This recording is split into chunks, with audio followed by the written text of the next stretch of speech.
Hello and welcome to Jam Packed.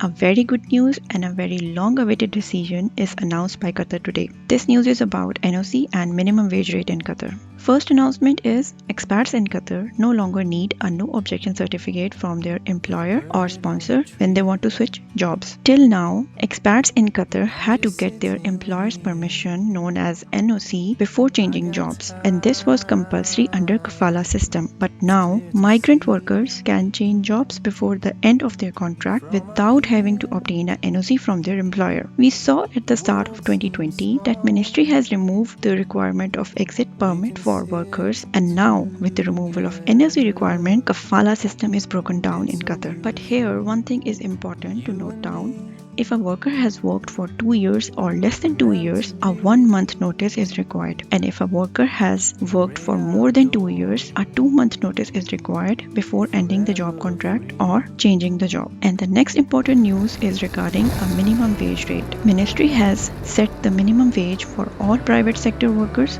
including domestic workers.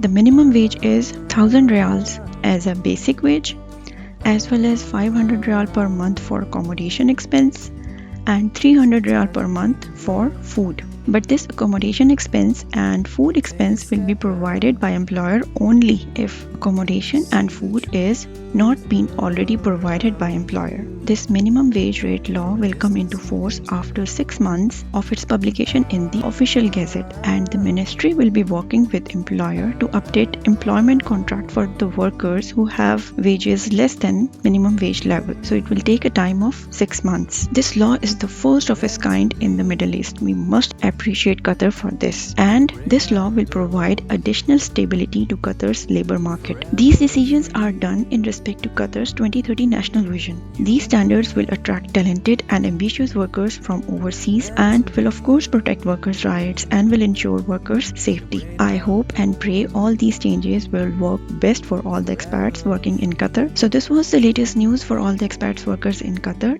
If you're new here, please subscribe Jam Packed and hit the like button. Thanks for watching. Take care.